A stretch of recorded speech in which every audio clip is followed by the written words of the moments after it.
एमती सुनसान लगुच कहीं बहु ए बहु मो बहु आज कौन होती मो ऑफिस फोन करी रिसीव कलानी एठी आसी डाकुची से मो डाक शुणुनी बहु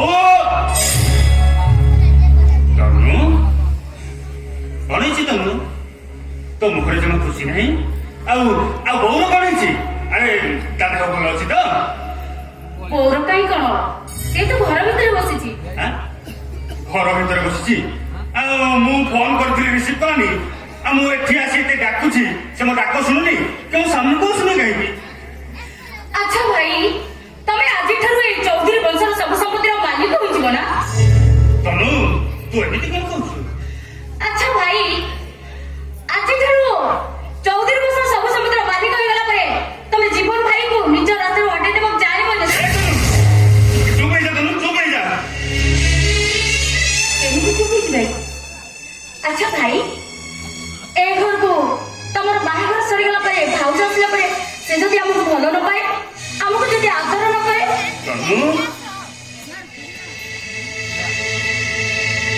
କେମିତି ଚୁପ୍ ହେଇଛି ଭାଇ ଏସବୁ କଥା ଯେତେବେଳେ ଆମ ମନରେ ଉଙ୍କି ମାରିଲେଣି ତମକୁ ଆମେ ଏମିତି ଚେୟାରରେ ବସିବାଟା ଦେଖିପାରିବୁ ତ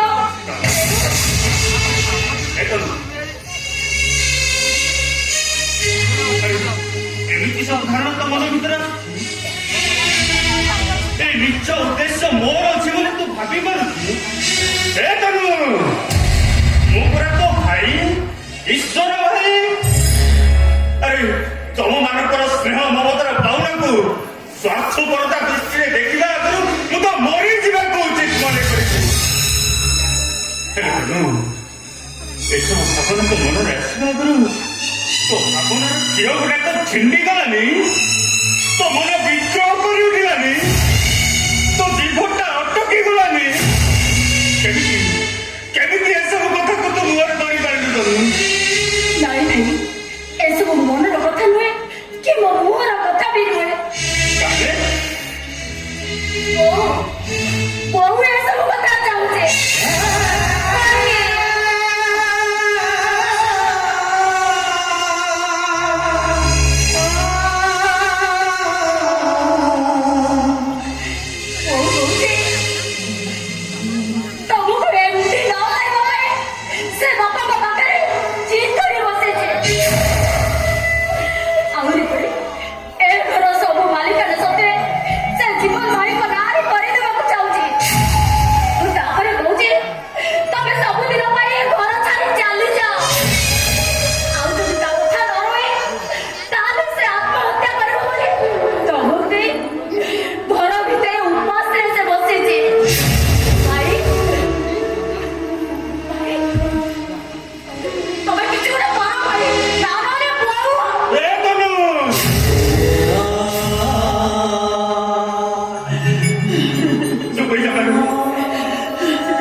ଆମ ବୋଉ ତା ଇଚ୍ଛା ପୂରଣ ନ ହେବା ଆଶଙ୍କାରେ ଭୋକ ଉପାସରେ ନିଜ ଦେହକୁ କଷ୍ଟ ଦବ ମୁଁ କଣ ସେଟା ସହିପାରିବି ଶୁଣ ତୁ ଗୋଟେ କାମ କର ଏଇଟା ଥାଳିରେ ଖାଇବା ରେଡି କରିବୁ ଆଜି ମୁଁ ନିଜ ହାତରେ ମୋ ବୋଉକୁ ଖୁଆଇଦେବି ଠିକ ଅଛି ଭାଇ ତମେ ଏଇଠି ଅପେକ୍ଷା କର ମୁଁ ଯାଉଛି ଖାଇବା ରେଡି କରିବି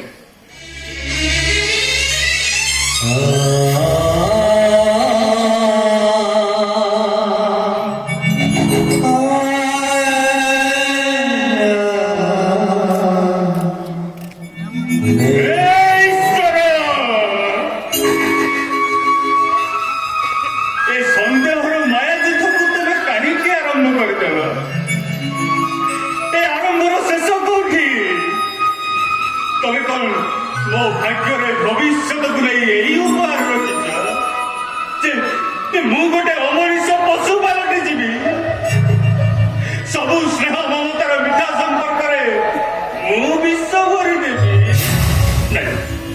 ନାଇଁ ଈଶ୍ୱର ମୁଁ ପାରିବିନି ଈଶ୍ୱର ତମେ ମତେ କ୍ଷମା କରିଦିଅ ତମର ସେ ଅମାନୁଷିକ ନିର୍ଦ୍ଦେଶକୁ ପାଳନ କରିବା ଆଗରୁ ତମେ ମତେ ମାରିଦିଅ ଈଶ୍ୱର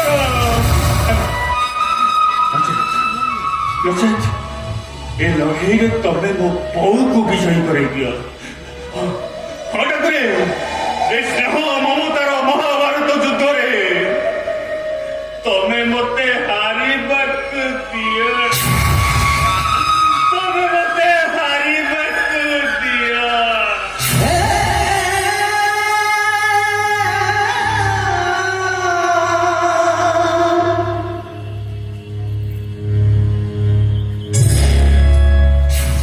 ବୋଉ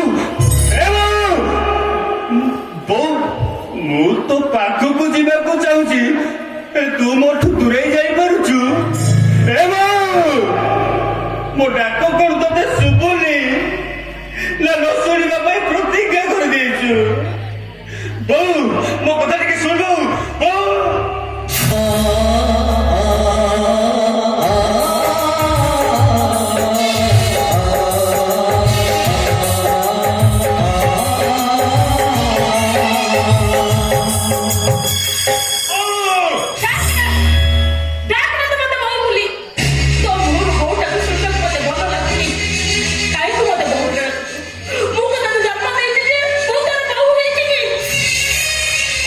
ଜନ୍ମ ଦେଲେ ବୋଉ ଡାକିବାର ଅଧିକାର ମିଳିଯାଏ। ମୁଁ କେବଳ ସେଇ କଥା ଜାଣିଛି। ତାହେଲେ ମୁଁ ଆଜି ଯାଏ ଯୋଉ ବୋଉ ଡାକ ଡାକି ଆସିଥିଲି ସେ ବୋଉ ଡାକରେ ପୂର୍ଣ୍ଣଚ୍ଛେଦ ପକେଇ ଦେ। ତତେ ପାଳି ପୋଷି ମଣିଷ କରିପାଇଁ ଚୁକ୍ତି କରିଦେବି। ତୁ ବଡ ହେଇଗଲୁ, ମୋ ଚୁକ୍ତି ଶେଷ। ହେଲେ ବୋଉ ମୁଁ ତ ମୁକ୍ତି ପାଇନି। ଆଉ କଣ ମୋ ମନ ତୁ ମୁକ୍ତି ପାଇବୁ? କିଛି କହନା। ମୁଁ ପଛେ ମୁକ୍ତି ନ ପାଏ ହେଲେ ମୁଁ ଆଜି ତତେ ନିଶ୍ଚୟ ମୁକ୍ତ କରିଦେବି। ହେଲେ ବୋଉ ଏଇ କିଛି ସମୟର କଥାବାର୍ତ୍ତା ପାଇଁ ତୁ ମତେ ବୋଉ ଡାକିବାରୁ ବଞ୍ଚିତ କରନା ବୋଉ। ମୁଁ ତତେ ହାତ ଯୋଡୁଛି। ହେଲେ ମୁଁ ତୋର ପାଳିତ ମା। ନାଇଁ ବୋଉ, ମା ଏମିତି ଗୋଟିଏ ଶବ୍ଦ ଯିଏ କେବେ ଜନ୍ମିତ ପାଳିତ ନିଜ ସାବତ ହେଇ ଭାଗ ହେଇପାରେ ନା। ତାହେଲେ ଯଶୋଦା ମା କଣ ଆଜି ସାରା ବିଶ୍ୱରେ ପୂଜା ପାଉଥାନ୍ତେ? ଯଶୋଦାକୁ ସେଇ ଦିନ ପର୍ଯ୍ୟନ୍ତ ଲୋକମାନେ ମନେ ରଖିଥିଲେ ଯେତେ ଦିନ ପର୍ଯ୍ୟନ୍ତ କୃଷ୍ଣ ଗୋପପୁରରେ ଲୀଳା ଖେଳା କରୁଥିଲେ। ଧନୁଯାତ୍ରା ଦେଖିବାକୁ ନିମନ୍ତ୍ରଣ ପାଇଁ ସେ ମଥୁରାକୁ ଗଲେ। ସେତେବେଳେ କେତେ ଜଣ ଯଶୋଦାର ଯନ୍ତ୍ରକୁ ମନେ ରଖିଛନ୍ତି? କୃଷ୍ଣ ଯେତେବେଳେ ଦ୍ୱାରିକା ରାଜସିଂହାସନ ବସି ରାଜତ୍ୱ କଲେ ସେତେବେଳେ ତା ମା ଯଶୋଦାକୁ ସେ ମନେ ପକେଇଥିଲେ। ଆଉ ପ୍ରଭାସ ଯଜ୍ଞରେ ପ୍ରଭାସ ଯଜ୍ଞରେ ତ ମା ଯଶୋଦାଙ୍କୁ ବଡ କରି ଦେଖେଇବା ପାଇଁ ବାଳକ କୃଷ୍ଣ ହେଇ ତାଙ୍କ କୋଳକୁ ବି ନେଇ ପଡିଥିଲେ। ମୁଁ ଯଶୋଦା ନୁହଁ, ମୁଁ ସୁଧାମୟୀ। ମୋ କୋଳରେ ନିଆଁ ଲାଗି ଯାଇଛି। ସେଇ ଫଳେ ତୁ ମରିବୁ, ତୋ ସାଙ୍ଗରେ ବି ମୁଁ ମରିଯିବି। ନାଇଁ ମୁଁ ପଛେ ମରିଗଲେ ମୋର କିଛି ଦୁଃଖ ନାହିଁ। ହେଲେ ମୁଁ କଣ ମୋ ବୋଉକୁ ପୋଡ଼ି ମାରି ଦେଇପାରିବି? କଣ କରିପାରିବୁ? କଣ କରିପାରିବୁ? ଚାଲିଯିବି ବୋଉ।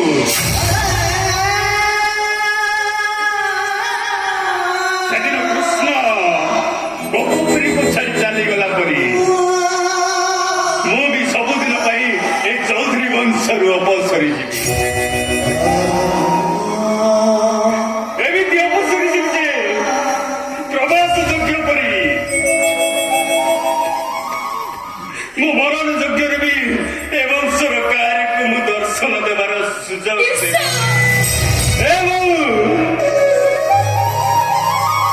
ଈଶ୍ୱର ତ ପୁଅ ବୋଉ ମାର ଖୁସି ପାଇଁ ମାର ଇଚ୍ଛା ପାଇଁ ମୁଁ କଣ ଏତିକି କରିପାରିବିନି?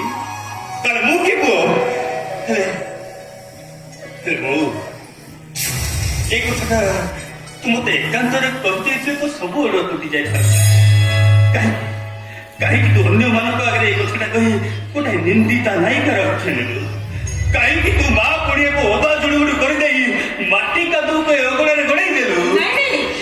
ଏ କଥା ମୁଁ କାହାକୁ କହିନି, କେବଳ ତୋ ବାପା। ଭଲ କରିଛି। ମୋର ବି ଏ କଥାଟା ବହୁତ ଭାବରେ ବୁଝି ନେବାର ଥିଲା।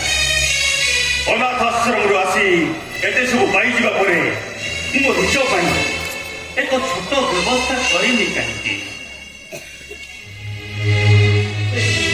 ମାନେ ଏ ପରିଚୟ ମୋର ସ୍ଥାୟୀ ନୁହଁ, କ୍ଷଣିକ।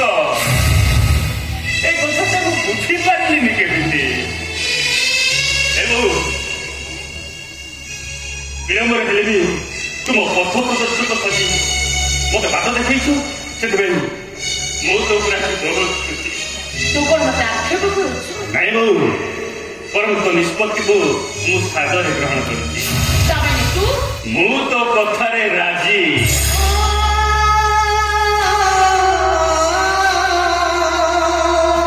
ଏ ଘର ସମ୍ପତ୍ତି ତାଙ୍କର, ସବୁର ମାଲିକ ହବ ଆମ ଜୀବନ। ଆଉ ମୁଁ ଚାଲିଯିବି ମୋ ବାଟରେ ଅନ୍ୟ ଏକ ପରିଚୟ ଖୋଜିବା ଆଶାରେ ଅନ୍ୟ ଏକ ଠିକଣାକୁ।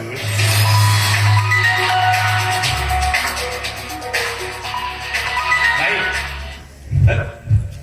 জীবন ফোন করছি। হ্যালো, আরে তু বহুত দিন বলছি বলে ଏବେ ପରା ତୋ କଥା ପଡିଥିଲା। କଣ କହୁଛୁ ତ? ଏ ବାପାଙ୍କ ସହିତ କଥା ହେଇଥିଲି। ବାପା କହୁଥିଲେ ପେପର ୱାର୍କ କାମ ସବୁ ସରିଗଲାଣି, ଆଉ ଏ ବର୍ଷର ୱେଲକମ ସେଲିବ୍ରେସନଟା ଖୁବ ଧୁମଧାମରେ ହବ। କିନ୍ତୁ ମୁଁ ଥିଲେ ଆହୁରି ଜମେଦି ଦାଦି। ସରି, କିନ୍ତୁ ମୁଁ ପହଞ୍ଚି ପାରିବିନି, ବହୁତ ମିସ୍ କରିବି। ଆମେ ସମସ୍ତେ ବି ତତେ ବହୁତ ମିସ୍ କରିବୁ। କଣ? ଆଉ ତତେ ସବୁଠୁ ବେଶୀ ମିସ୍ କରିବ ଆମ ବୋଉ। ହେଲେ କଣ କରିବା କହିଲୁ? ଯୋଉ ଟାଇମରେ ଟାଇମ ଟେବଲ ଦେଖି ବାପା ପ୍ରୋଗ୍ରାମଟା ଫିକ୍ସ କଲେ ସେଇ ଟାଇମରେ ତୋର ଏକ୍ସାମ ପଡିବ। ପଡିବ ବୋଲି ସେଇଟା ହେଇପାରିବନି। ମୁଁ ଯାଇ ସେଇଠି ପହଞ୍ଚେ, ତମେ ନିଶ୍ଚୟ ମତେ ଗୋଟେ ସେମିତି ପାଟି ଦବାକୁ ପଡିବ। ଓକେ, ହଉ ରହିଲି ଭାଇ। Okay, bye bye. ରହିଲି ଭାଇ।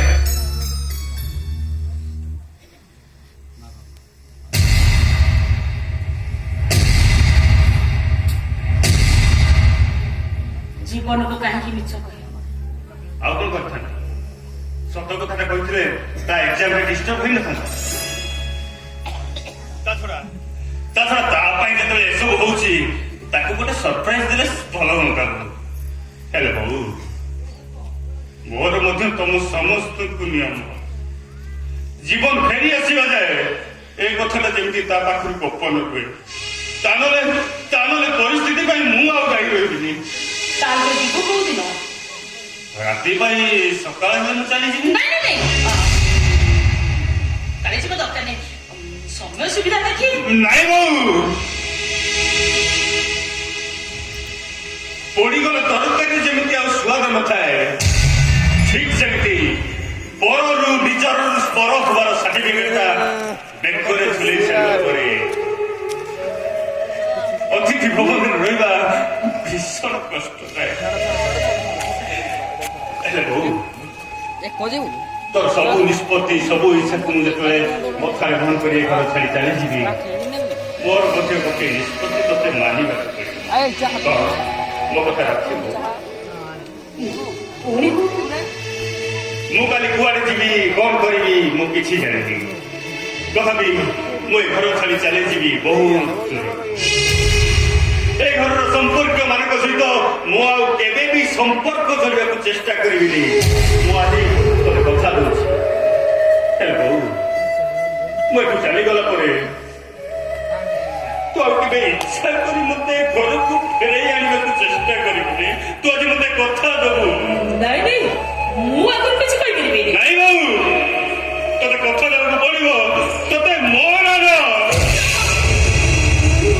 ଏତେ ବଡ ନିୟମଟା ପକେଇ ଏବଂ ମୋ ନିୟମ ମାଗି ତୁ ଯଦି କେବେ ସେମିତି କରିବାକୁ ଚେଷ୍ଟା କରିବୁ, ତାହେଲେ ତୁ ମୋ ମଲା ମୁହଁ ଦେଖିବୁ।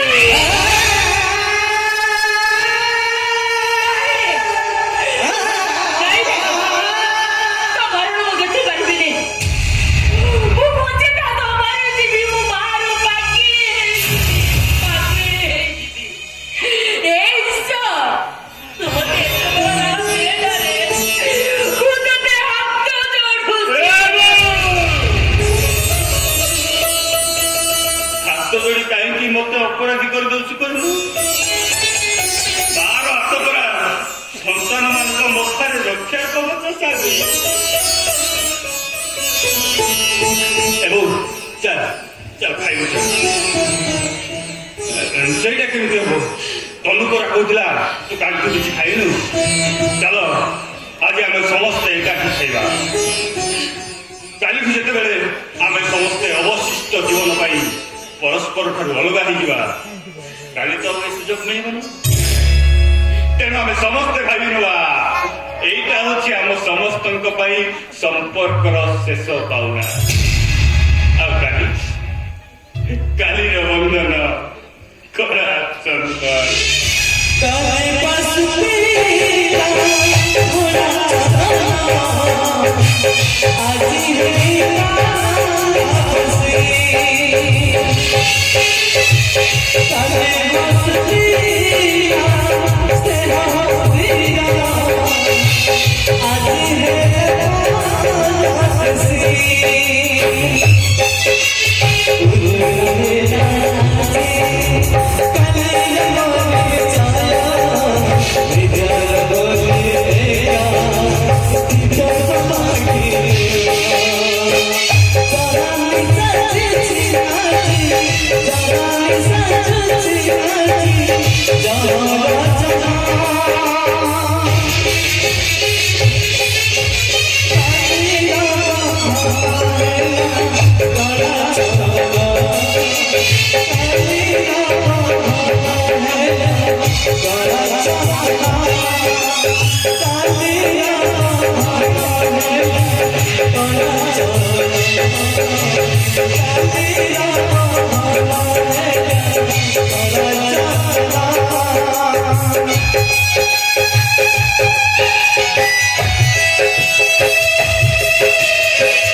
Thank you.